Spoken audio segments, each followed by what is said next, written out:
Welcome, everybody, to another Georgia Archery podcast. I'm your host, Big John Chandler, and this is where we talk about, well, anything and everything to do with archery in the state of Georgia and Georgia archers, wherever they may shoot. And like I said, we're doing longer form podcast and with different guests. And my guest tonight does not need an introduction. She's been shooting bows since like forever. And if you've been on an archery range somewhere, you've probably seen her. She's traveled all over the world when she was younger and then paid for her way through college. Without further ado, it's Kailey the Killer Pettepher. How are you? Good. How are you? I'm doing great. How was your weekend? Let's just start from there. And I went in with expectations of just coming back into the archery season, only the second tournament in. Just really wanted to make the shoot off again. Overall, the weekend went really well. I stayed on the leaderboard almost the whole time.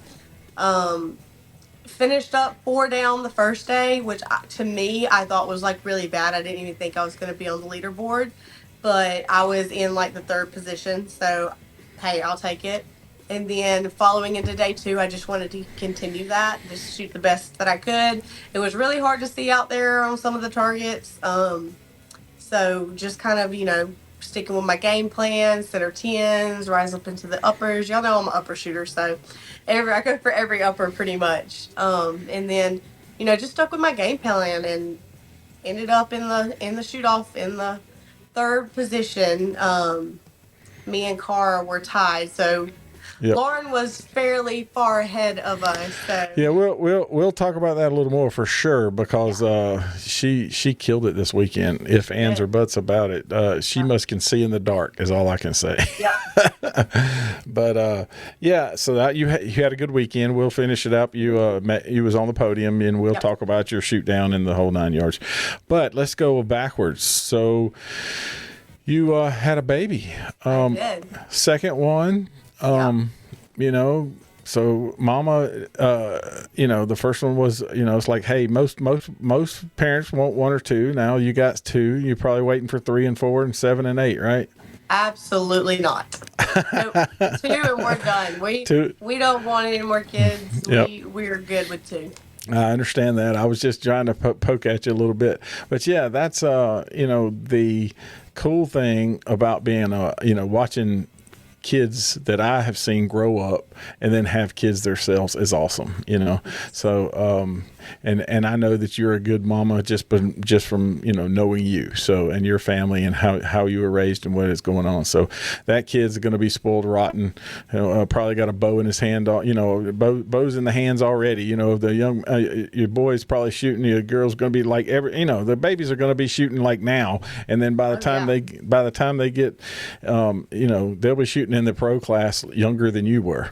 That's the plan. Keeping a family tradition. For sure.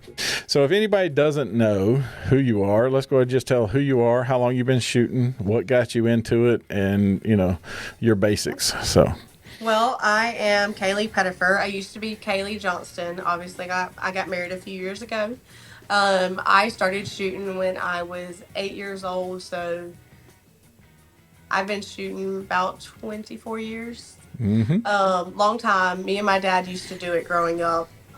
He was a big part of it, and then he essentially got me into traveling and doing competition archery. It started out pretty much as something we just did in the backyard, and essentially just started traveling. Obviously started out shooting ASAs, and then I kind of transitioned to the more Olympic style shooting, more of the FIDA stuff, and I tried out for my first world team when I was 12 years old. I made the junior Olympic team and we traveled to Turkey. So throughout those years, I traveled to Turkey twice, China, Puerto Rico, pretty much all over competing.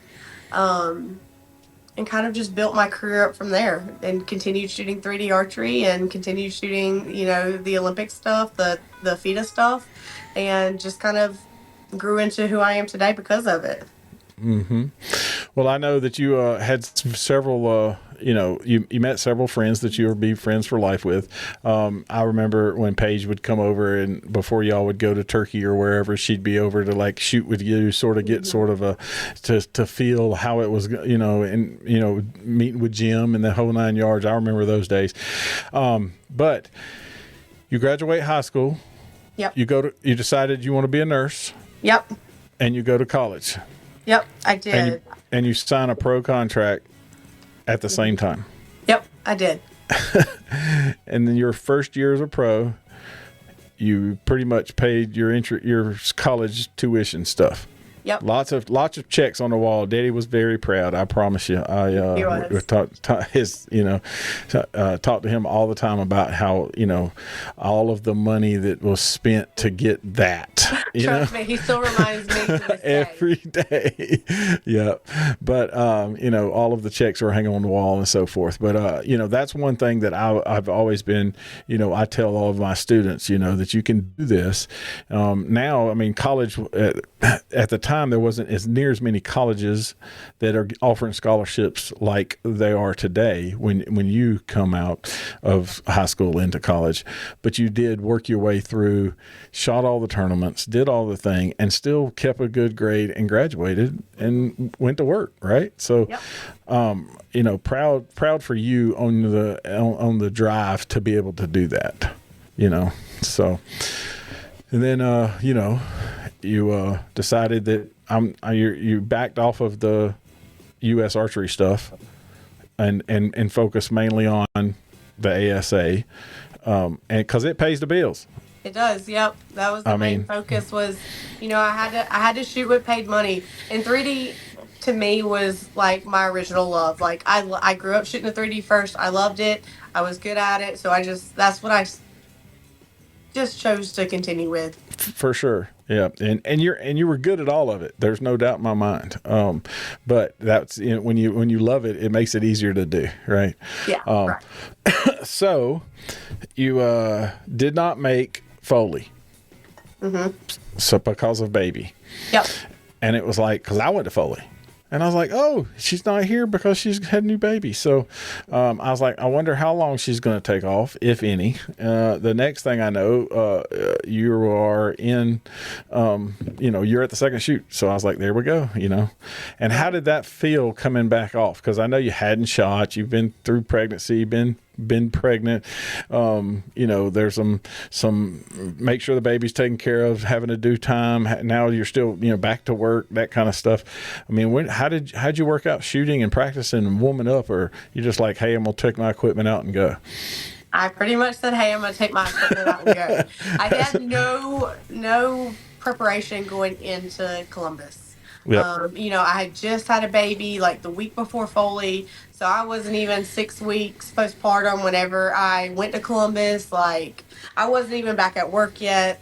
So I just decided, hey, we're gonna make it work. I got somebody to watch the kids, and just it was anxiety for me leaving the new baby. For sure. I have a just over 2.5-year-old, which he's used to going and coming and doing without me while I'm gone for the weekend, but leaving that baby was stressful enough as it was. So I had a lot on my mind while I was at that tournament too. For sure. And just kind of winged it really, and I ended up making the shoot off. So it was above my expectations. So you were like, I'm just going to knock the rust off, and I'm going to knock it off at the national level at the national tournament. Pretty much. I hear you. I've done it so long that I don't think of these as.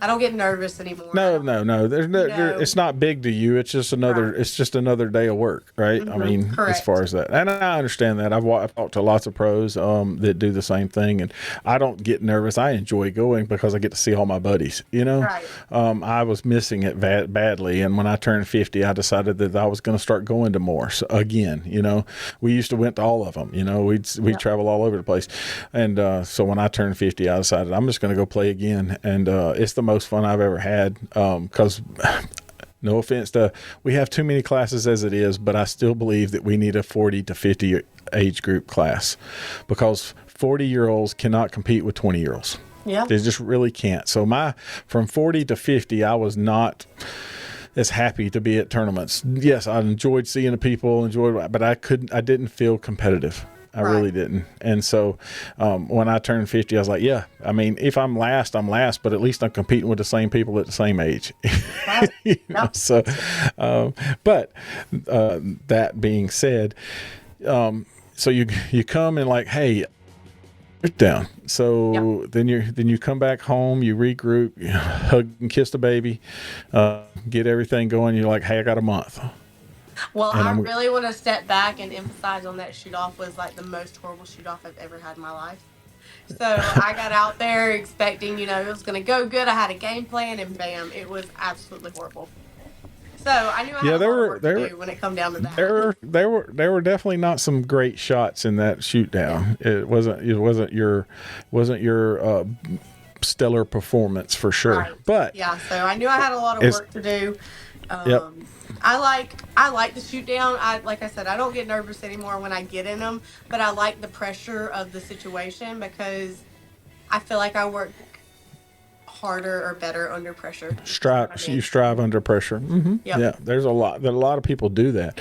A lot of people perform to the people that they're with. So like if you're shooting with a group of people that are not at your level, then you end up shooting down to their level. Yeah, you beat them, but you don't. But then you step up there and you're like, okay, first of all, if you don't make the top 3, there ain't no money in it. And the first one gets the biggest check. So you got to go for it. I mean, plain and simple. So, but so you had some work to do. So you come home and knew you had work to do. Mm-hmm. So you turned it on. You start shooting in the yard again. Yep.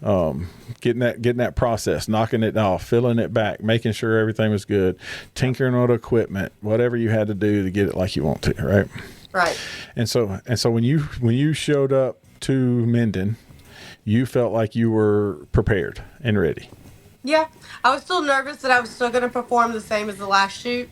I didn't feel as prepared because my expectations of Columbus, I obviously want to do good, but I didn't have high expectations for myself, and I wanted to just take it easy. I'm freshly coming back. I'm still, I still got a baby. I'm still having to pump. Like I'm on the range, and I'm like, I got to get off so I can go pump, and like I got lots of other things going on than just being worried about shooting. Also while I'm there, so I just wanted to keep a good mindset, and it definitely ended up better in Camp Minden. So yeah, and I hate to, we'll go to Camp Minden. So you first day come off and hey, that score doesn't look good by your standards. I mean, as far as but then when you look at the board, you're like, oh, I'm sitting where I'm sitting. Yeah. Then everybody had a bad day. So I mean, we're all in the same boat together, except for this one young lady. Yep. Lauren, she did good. She was rolling strong all weekend. I shot with her on the second day, and she really turned it on. She did good. Yeah, she did. She rolled in there with a massive lead that's usually not there in your class. Yeah, usually not. No. So I mean, it was everybody had to come to her. There's no doubt about it. Yeah. So. First, let's talk about what equipment you're shooting because you got to rep your sponsors. You got plenty of sponsors. Go on and tell everybody who all your sponsors are. Yep. So I got Matthews, obviously, number one sponsor, Matthews. They do a lot for me. I really appreciate their support. Then we go down the list. I shoot True Ball, XL, slide, scope, everything. And then new for me for the past couple years is a Q80 Rest. Really like it. Really easy to shoot. I originally swapped from the Spot Hog Infinity, which I like a lizard tongue, so I went with the Q80 Rest, and it's been really good. I've noticed a lot more people using it here lately on the tournaments and the archery ranges. So definitely check it out if you haven't, because it's a really great rest. And then I shoot Black Eagle arrows. I have boning for my veins. I have Vortex for binoculars, Elevation for bow case, and my stool, obviously. And then I have LP sight light Still, my number one sight light. Love it. It just, you can't beat it. It's been around forever. Yep, it's been around forever. It's my trusty sight light, so I love it. And that's it. What Obviously, AEP stabilizers? stabilizers. I've I was been gonna with say. them since I started shooting. So, Yeah, I love Nanjia's been there Nanzio. forever. He Yep. will, I will continue to support him. Yep. He's does a great job and a great person just in general, He does, yeah. So and I shot those bars for a long time myself. So yeah, he my shouts out to him because he does a great job. It's always a pleasure and always happy to see you every time. He's great. He would give the shirt off his back for anybody. For he sure. loves helping kids, and he supported me from day one, and I'll continue to support him. For sure. That's what it is. Well, that's awesome. So now we're going to play catch up. We're going to go into the shoot down.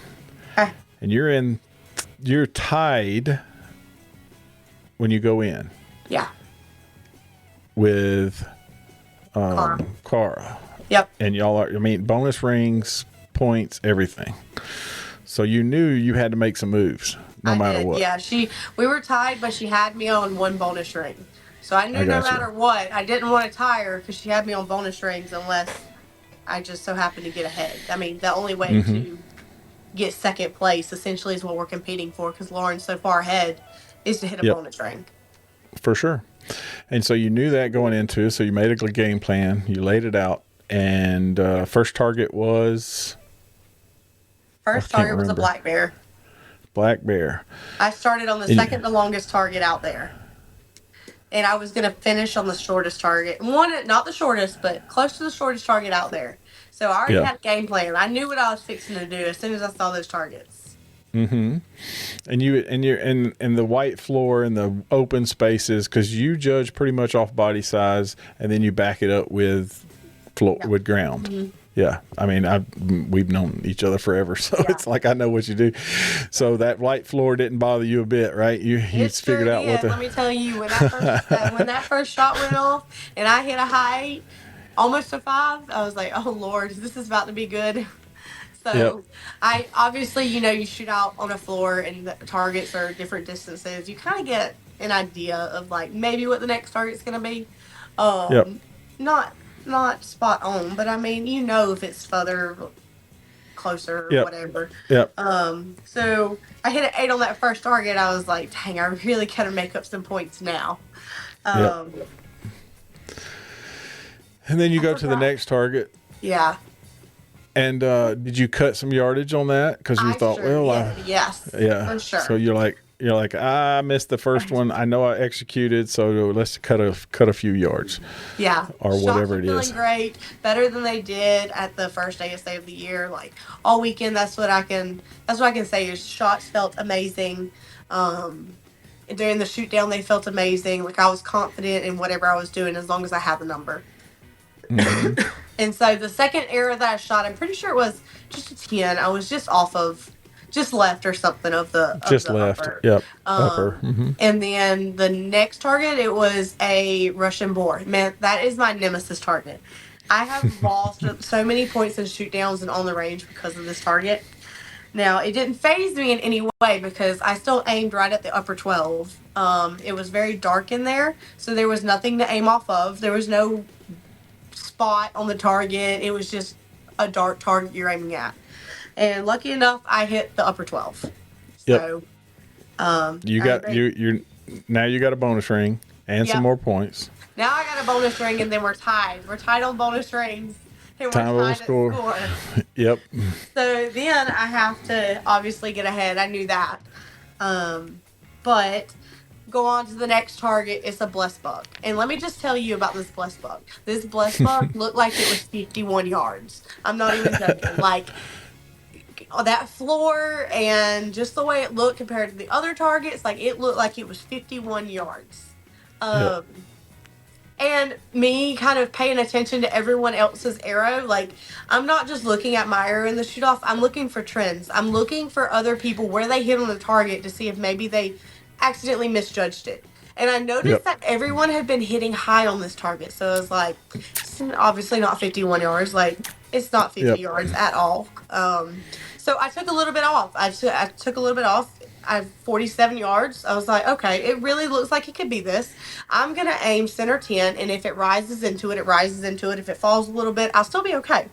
Just play it Yep. safe on the far target.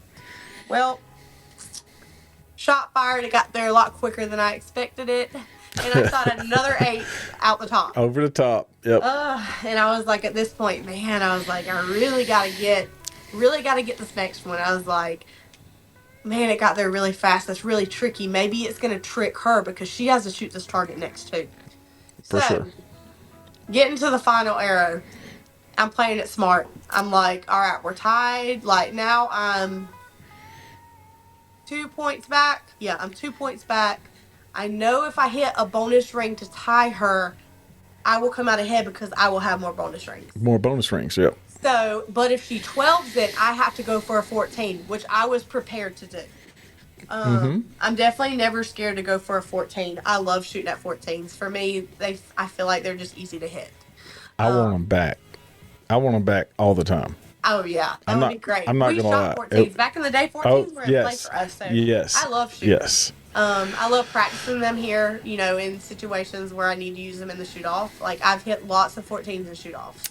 So I Yep. was fairly confident in whatever I needed to do because I wasn't interested in third place. I was interested, obviously, to get second. That's right. So we go into the last arrow, and I don't shoot when the timer starts. I watch Cara. She pulls back, she shoots, she hits a 5. So I'm Yep. like, okay, all I need to do is hit a 10. I don't need a Like, 14. That's right. I Yep. don't need to aim at the 14. All I gotta do is hit a 10. I obviously aimed at upper because I shoot at all the uppers, and I hit it like dead center. So, Yep. You donated it. yep. And the head nod of the I knew it when was it awesome. went off. Like I could Yeah. see it hit the 12 Yep. without even looking through binoculars. So Oh yeah. I was proud in that moment that, it's nice for it to finally come together. You know, you shoot an arrow, you get the yardage right, the shot feels good. Like there's a lot of factors that come into play, you know, just to get a good shot. So I mean, For sure. I was proud of that moment because everything was perfect. Yeah, and it showed on camera. Yep. When you executed the shot, it was pretty cool. And for you to come in lower, jump a place, get the top place, and like you said, it would have been hard to catch. Yeah. She was so far ahead to begin with, so it was like everybody was out there playing for second. But you did your job. She would have had to back up. She would have had to fall, and she was not in that space right now. Everything was in her. The ball was, you've been in that spot, where it was you're so far ahead. You're like, I could turn over and sit on my head and shoot it, and it's going to hit the middle. It's just there's been times that everything is just in that zone, and it's just everything's breaking your way. And she had that. So I'm taking that off to her. She did an awesome job. I was very surprised on how big the gap was in y'all's class going in. I was. Yep. She really blew it away. She hit lots she's an upper shooter too, so she shot all uppers just like I did. And it really just came together for her. For me, I mean, all day I was just left, just right, just having a hard time catching the uppers. And I feel like throughout the season it'll get easier for me as I'm just now starting. So I feel like, with time it'll get a little bit easier. But you win out on the range, you don't have to win in the shoot down. Yep, for sure. I mean, you're not going to win it with the first arrow, but you sure can lose it. There's no doubt about it. But that's cool. It was awesome. So you're going to the rest of them, full time. And what else are you shooting? So I will be shooting. You're going to shoot the rest of the. Yep. The rest of the IBOs. I hear you. That's a lot of north travel there. It is. But some of them are 14 hours from here. Here in 2 weeks is the IBO, and now it goes every other weekend is a tournament. So, there's going to be lots of traveling, lots of pre-planning because I got kids now. I can't just jump in a car and go anymore like I used to. There's just a lot more factors into play now, obviously, when I got 2 kids. But I mean, I look forward to it. Last year, I had a really good year of IBOs. I made Mm-hmm. essentially every shoot off and placed in almost every single one of them. So Reinhardt's are really hard for me because nobody around here has, or IBOs are really hard for me because nobody around here has Reinhardt's. So I can't practice them. I can't practice judging the bodies. They're not the same as Mackenzie's. So I kind of struggle in a sense seeing the Reinhardt's and trying to judge them. Yeah, I understand that. The we're if I was going to shoot IBO, not that I'm not judging yardage anymore, just because I don't feel like taking the time. But because I know how much work that takes. Yeah. But we are lucky, in the Clybell here has 30 targets, and they're all Reinhardt's. Oh, that's nice. Mm-hmm. And then the DNR has 5 Reinhardt targets in its little practice area too. So they're all Reinhardt's here. So at the same time, you hear people fuss the other way. They go, "Well, I can't practice ASA because nobody's got a bunch of targets sitting out." Well, they do, but they do it about once a month. Right. Speaking of targets and out, somebody has a tournament this weekend. Yeah, so Rocky Creek has the tournament this weekend. We're watching the weather really closely. I think earlier today it said like an 87% chance of rain. Yeah. So we're watching the weather really closely. Hopefully it'll clear out by Saturday. Yeah, I can't make them on Saturday. Just not going to be able to make it. Yeah. I make Sunday shoots most of the time now because I'm at work on Saturday, or either I'm at a tournament somewhere for the kids, that kind of thing. But it is what it is. I'm trying to talk you all up because it's been a while. Y'all were off for a little bit, didn't have some shoots, and so everybody's got to remember where you're at and what you're doing down there. And y'all used to have pretty good turnouts. I know the last one wasn't as good as it was, but it was your first one in a while. So let's hope this one. And I saw this will be the last one for a while because you have a schedule of every other weekend you'll be shooting somewhere. That's right. Yep. So if we end up going or having another one, we'll post it. Yeah, that's fine. But yeah, that's how that works. So let's see your plans for the future. Besides that, you're just going to work through all of that and kill all the middles, all the 11s at IBO, and all the 12s in ASA, and work your way through. I will have to ask you, what do you think about the new Shooter of the Year in the pro classes in ASA? Well, it's obviously heartbreaking to me because I will not be eligible for Shooter of the Year this year. Shooter of the Year, this is a big deal for everyone. It's a lot of money, a lot on the line. I essentially like the way that it's going to be. The scoring wise, like how you get points and stuff like that depending on place, because I feel like it gives everybody a chance, not just a big 100-point 50-point gap between places. It kind of makes it a little kind of nerve-wracking if you're real close to another place. But I hate the fact that you can't drop a score, because obviously I didn't choose to be out having a kid. I mean, I did essentially, I guess, but I didn't choose to miss an ASA due to a life event, and I'm not eligible anymore. So I understand. I did like the old rule where you get to drop a score, so at least if you miss an event, that could be the score that you dropped. So I wish there was some sort of something built in there to kind of help with that, because you never know what people are dealing with in life. I mean, there might be a death in the family. There might be something, for sure, something going on in somebody's life, and that's a lot of money. And we put a lot of hard work and dedication into this sport, and to not be eligible for something like Shooter of the Year is kind of heartbreaking. Yeah, I know the other part of only paying one place. So the first place is it. So, which means the money's going to be bigger. And so which is you can work. I don't think I'm heartbroken at that. Just because, but I think it's a percent of the entry fees is what makes it. So essentially, second and third place might be $700-800. What really determines is really the sponsor pay. They pay out for a sure. lot. Matthews pays out $10,000. So I mean, that's a lot of money. Yeah, I mean, definitely. But for, and I that was from the people I've talked to, that was one of the things that were the biggest thing is the drop, because you Yeah. never know, something could happen, Yeah. and at least you could have a drop, and then work hard to make it, because like you said, it's not always planned. You didn't have the perfect date. You might have wanted to get pregnant and have another baby, but you didn't work it out so that it's automatically, I'm going to plan it so that it's in the off season, Yeah. so that I can be, nobody plans Yeah. it that way. It doesn't work that way. Plus, we didn't even yeah. know that, you didn't know until right before season started that this was going to be changing. So, like, Yeah, late it's a new fall, new early, new early format. of this year, we realized it was changing. So, I mean, For sure. I don't know what the reasoning was behind it. I guess I would like to know the reasoning kind of behind it.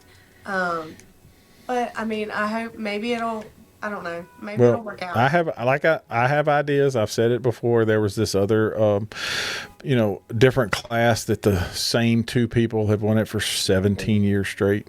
Yeah. So maybe there was a reasoning for, let's make it a little different to see if it makes a difference. Yeah. And you know as well as I do that it doesn't make a darn what the rules change. The cream rises to the top always. Right. You're right. So as far as that's concerned, I don't think it handicapped those two guys at all, as far as, making a run for it at the time of how you read the rules. They still have to play the game, and if they play the game like they always do, they can be in it. So what did you think about let's see, Bodie Turner showing up to an ASA event for the first time ever? Yeah, that was pretty awesome. Yeah. I mean, I love how people are getting into the sport. A lot of the spot shooters, have gradually came over to 3D side over the past couple of years, and it's great that it's getting all the publicity and all that other stuff, the media and It's the known distance. yeah. It's because I don't have to judge yardage. Yeah, essentially. Yeah. But it drew those people in. Yeah. And we're I agree. talking, and also there's an added shoot that's not an ASA shoot, but it's hosted by ASA, the Bow Hunter Games. What do you think about that event? I think it'll be awesome. I don't know if I'm going to go to it yet or not. I think it'll be awesome to go to and try. I think I've heard a lot of people that are going to go to it. So I think it'll be a pretty fun event. It'll be a little different for sure. Yeah. And there's a lot of money on the line. I know. I got to work it in my schedule now. I can't just agree to go. So I know. I'm definitely thinking about it for sure. Like, I've got a setup. I've got something I can use. I might just, who knows, just pop up and just go shoot it. Well, I know you have a hunting bow because I've watched you, go out and hunt for years. You've always hunted. It's not like you're just a target shooter. I mean, you are a hunter too. I've bow hunted for years. I've killed lots of things. I still hunt to this day, even with 2 kids. It's really hard. For sure. You have to take turns, right? Yeah. Hubby, I'm going this morning, and then you can go in the afternoon. That's right. I understand how that works for sure. But yeah, friendships over the years, you've met tons of people, became good friends, been in several weddings with some of this, these are friends that you've been with for, ever and a day. And we find it's amazing how archery, if I went through my list of friends, and I went to college and, went through high school, but my list of friends now, or 90% of them are archery related somehow, and it's amazing how the friendships are built. And archery is, like you said, the dot shooters, we're all part of the same family. Archery is one big whole. The 4-H is actually happening this weekend, and that's always a ginormous event for youth archery. From 4 to 700 to 900 kids, all shooting bows from all over the state, and it's amazing to watch for sure. So you're hoping that you doesn't get rained out and y'all can shoot this weekend. Yep. And you're shooting, your next tournament will be, I guess, IBO, because it's next before. Yep, it's like May. It's like the second or third week in May, and it's Third every week, other and then you'll weekend, turn so. every other weekend after that. Yeah. Yep. So where are all of those held at now? So Pipe Stem, West Virginia, is only probably about 6.5, 7 hours from here. It's the closest one. I love that shoot. It's at a beautiful place. If you ever wanted to shoot an IBO, especially anybody from Georgia or this area, it's obviously the closest one. It's not that far. It's a real easy drive up there. It's a beautiful place to shoot. Real hilly. I wouldn't say mountains, but it's really, really hilly. Definitely is an experience. Is a lot different than an ASA. For sure. There, you cannot use the ground to judge. They're over ravines and canyons and whatever else they want to put up in a tree. We shoot little targets like, an alligator and all kinds of stuff. So it's really fun to shoot. Let's see. The second one we have one in Ohio, Nelsonville, Ohio. That's probably about 12 hours from here. There's one up in Pennsylvania. I can't think of the town that it's in exactly. But that's 14 hours from here. Yeah. And then the Worlds are in West Virginia, which is another probably 10 hours from here. So they're all up north and all in that little corner up there. And it's hilly up there too. Oh yeah, no matter where you go, there's going to be hills, there's going to be ravines, there's going to be not seeing the animals' feet and guessing yardage out in fields, like all kinds of stuff. They really put a lot of thought into these ranges that we shoot at IBO. Yeah. And the one thing about IBO is everybody understands is there's no rangefinders. Yeah. You're judging, and you have the center ring that we don't shoot at and ASA, but it's the center ring that counts as an 11. Is that correct? Yeah, that's correct. I think that's right. Yeah. So, and then y'all still have a shoot off. We do. A shoot down. Mm-hmm. So that's pretty cool.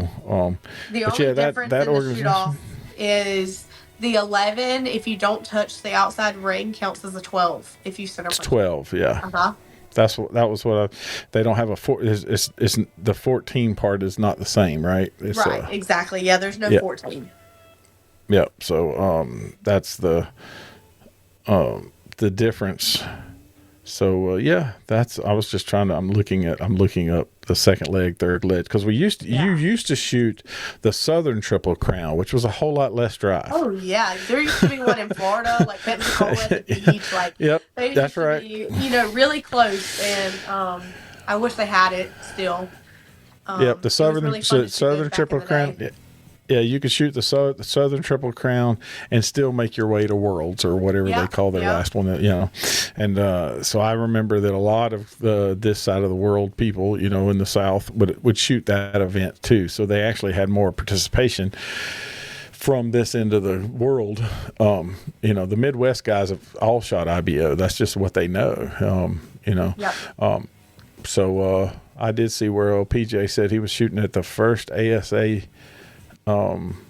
opened place in Pennsylvania the other day. He had an ASA shoot in Pennsylvania. He's like, oh, I got to see Mackenzie instead of looking at Reinhardt's. Yeah. So that was interesting for sure. But I'm trying to think of anything else that I've missed before I tell you can go and take a nap because you work again and go out and shoot your bow some, and hopefully all the kids are in bed and not get back up and crying and fussing because they're still how it is. So I mean, working a full-time job. I mean, most people I can relate to, obviously work a full-time job. Tonight consisted of getting off, feeding the kids, bath, bed. No time to practice, really. I mean, unless the husband's off or something. Just not a lot of time to put into it like I used to. So it's extra hard to compete like I used to compared 100%. to now because there's a lot more going on. Yeah, and that I think that has hit everybody the age group, as you watch the age group move, the ones that were on top are still on top, still shoot just as good. They just don't have as much time to put into it. Yeah. So they have to work a little harder, Yeah. And so, and then you see the young kids that come in and blister it because they don't have a day job. They shoot their bow, they go to school, do their schoolwork and shoot their bow, and do their schoolwork and shoot their bow. I mean, I get it. I was that person once too. I went to school and all I did was shoot my bow. I would win 3-4 events every year and just go from there. It's definitely, in my heart, I'm still as dedicated as I was. I'm still as competitive as I was. For sure. That competitiveness never leaves. Oh, yeah, definitely not. In all aspects of life, definitely competitive. As you know, I'm a nurse for a day job. I work Monday through Friday. I find time, I'm lucky enough to have a place, work for a place that allows me to take off every other weekend, for these shoots. And, I feel like once my kids get older, and it's a lot easier when they get older because they can come with you and do things with you. So I see nothing but growth over the next few years and continue to do what I do. For sure. That's a fact. And you got plenty of time to do it because you're still a young lady. So, But, well, we appreciate your time today. I tell you, it's been a pretty good thing to talk with you. As me and your dad go way back, and watched you shoot from the time you were little, and move up. I coach some ladies, and I tell them the same story, that watch you move through the youth classes out to the adult classes, as a youth, because you're like, I need more competition.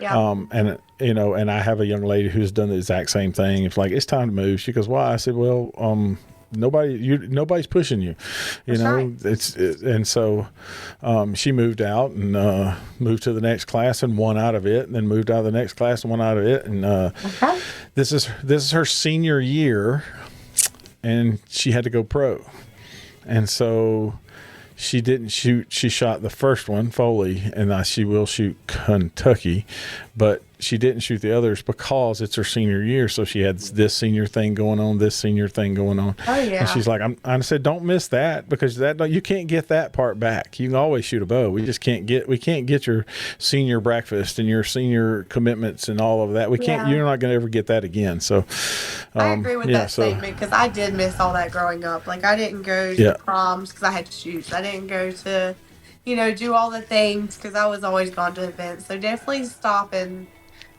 do that, for sure. Smell the roses as we go, instead of look back and go, man, I wish I coulda, shoulda, woulda, Right. That's a fact. So, I did the same thing. I put my nose down and worked hard to, become a great coach and, run a great shop. That was my goal, and that was where I backed off of archery as far as shooting, and then turn around and put all the time into that, where some of those times the family suffered. There's no doubt about it. And I tell everybody, don't let the family suffer off of this, because you can shoot your bow forever.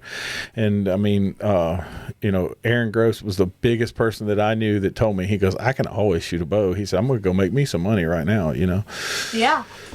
Hey, he could shoot one. That's a fact. I know. So.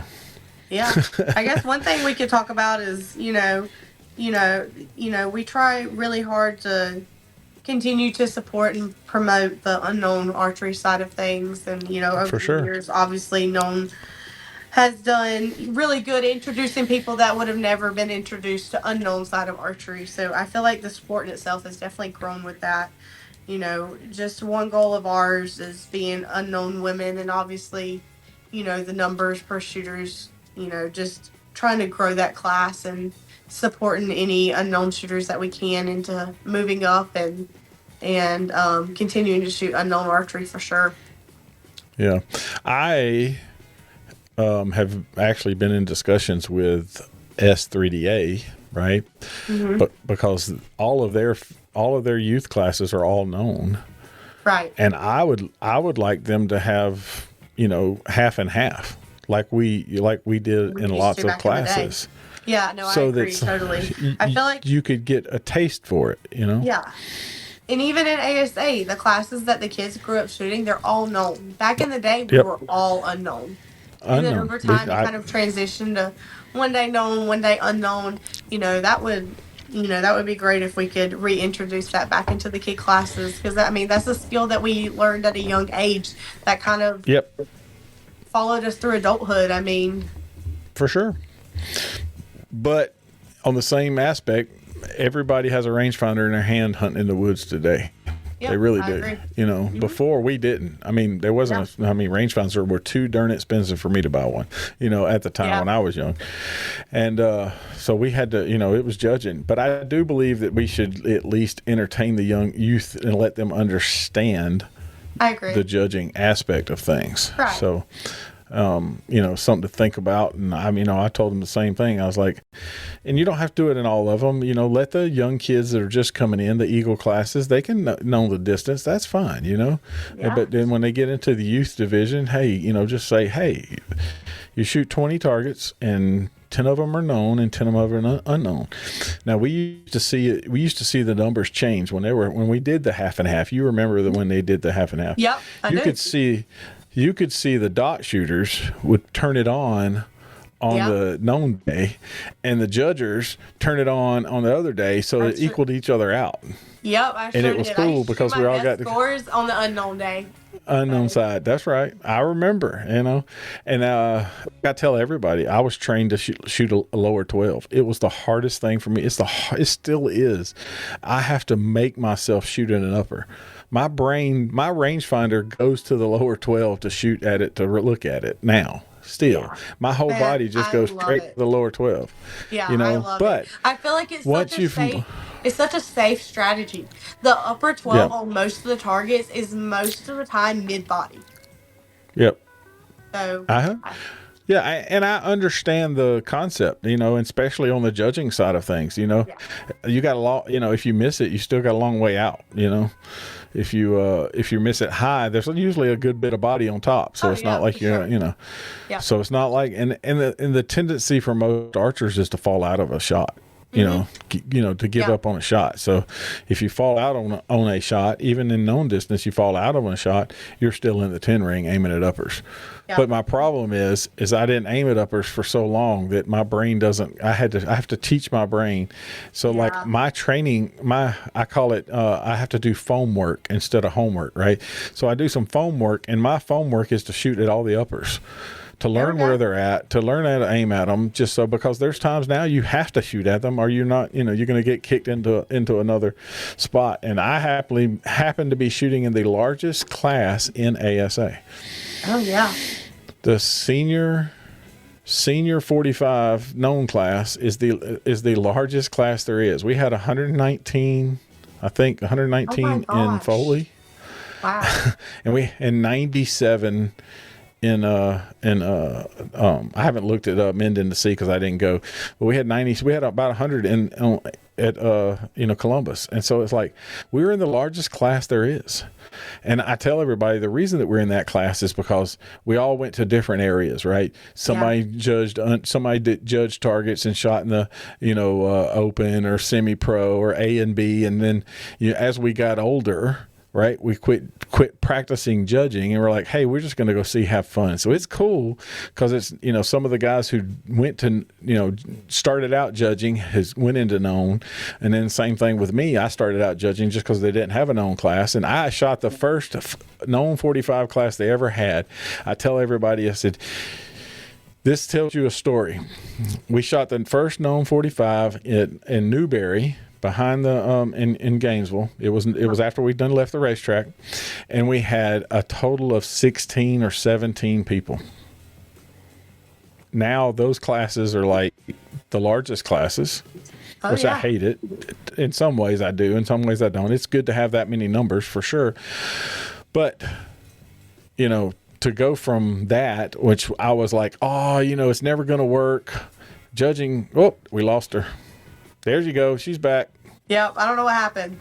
It happens. It's no big deal. It was quick and simple, so it wasn't that big a deal. But like I said, it happened. You know, the transition of, oh my God, it's never, known distance ain't never going to work. 3D's always been unknown. To now, today, everybody's going, they still shooting that unknown thing. I'm like, yeah, they still are, and they're going to. IBO's not dead. It's and. There's times you ain't got time to judge hit the rangefinder. You got to know, sort of give some gap in there for sure. Yeah. Yep. So I think we should grow the the sport in general, but I think everybody should try judging yardage. There's no doubt about it. I do agree. it. I still do it. At least give them the practice. opportunity to learn the skill, or have an opportunity to, what it's like 50-50 back in the day when we used to have one day unknown, one day known. Just imagine the amount of kids that would grow up and choose whether or not they wanted to shoot known or unknown because they had to use those set of skills. For sure. Yep. But yeah, that's a great thing, is to, don't let the unknown die. I mean, like I said, we was just talking to, Jonathan Taylor. I had, just had a podcast with him, and that was his first shoot down ever. And boy, did his yardage get off on that outside. He said that first one he shot a 5 high, and he's like, holy crap, I'm got to cut yardage. He missed it totally. He said, but those other guys were acclimated, and I was just chasing.